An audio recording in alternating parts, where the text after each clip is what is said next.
I've accidentally worn a dress belonging to my deceased older sister, Gwendolyn Stokes, to a family banquet. Because of that, my husband, Thomas Torres, goes quiet with fury. He then sentences me to a punishment of kneeling in the snow for 3 long hours. The blizzard chills me to the bone. My son, Robin Torres, makes fun of me while hurling snowballs at me. No matter how much you dress up, you'll always be a phony. Don't think you can go around replacing my mommy just because you've changed into her dress. As I stare at Robin's face, which bears some resemblance with mine, I feel my heart breaking. He has no idea that I'm his actual mother. On the year Gwendolyn passed away, Thomas, who drank himself into a stupor, mistook me for her. That night, he kept moaning Gwendolyn's name and whispering sweet nothings to me. That was how I got pregnant with Robin. Thomas has forbidden me from telling anyone the truth. On the other hand, I can't bear to leave my own child alone. So, I begged Thomas repeatedly to let me stay in the Torres residence. During my stay here, Thomas gives me the cold shoulder all the time. Only when he needs to vent his desire does he seek me out. What I didn't expect is that Robin hates my guts as well. Not only does he keep pulling pranks on me from time to time, but he also curses at me. Shameless women like you have no right to stay in my home. Once I grow up, I'll definitely kick you out. Now, I can finally respond to him. Oh, I don't have to wait for you to grow up at all. Tomorrow, I'll pack my things and leave. I no longer want to remain as someone else's replacement and continue living a life of humiliation.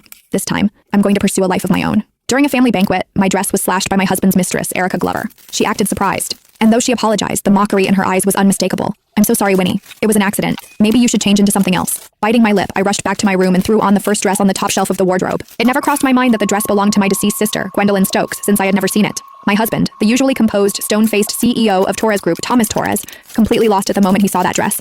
I was forced to change out of Gwendolyn's dress before being made to kneel in the snow for 3 hours straight, in nothing but my torn, ruined dress. The heavy snow was bone-chilling, making it hard to even breathe. After what felt like an eternity, a child's soft voice reached my ears. Who said you could wear my mom's dress? You deserve to freeze to death. I opened my eyes with effort and saw my son, Robin Torres, right in front of me. Suddenly, a huge snowball slammed into my body. The sharp pain knocked me off balance, and I collapsed straight into the snow. No matter what you wear, a fake will always be a fake. Don't think you can replace my mom just because of what you're wearing, Robin shouted while pelting me with more snowballs. Looking at the face that was so similar to mine made my heart ache as if it were being stabbed. Robin didn't know that I was his real biological mother. He had always believed that his birth mother was Gwendolyn. In his eyes, I was just a vicious woman trying to take his real mother's place. A shameless woman like you doesn't deserve to stay in our family, he yelled. When I grow up, I'll kick you out. A burning pain rose in my throat. I struggled to pull myself up, brushing the snow off my body. 5 years ago, I had been on my knees outside this villa for 3 whole days, begging Thomas to let me in just so I could stay by Robin's side and see him a little more.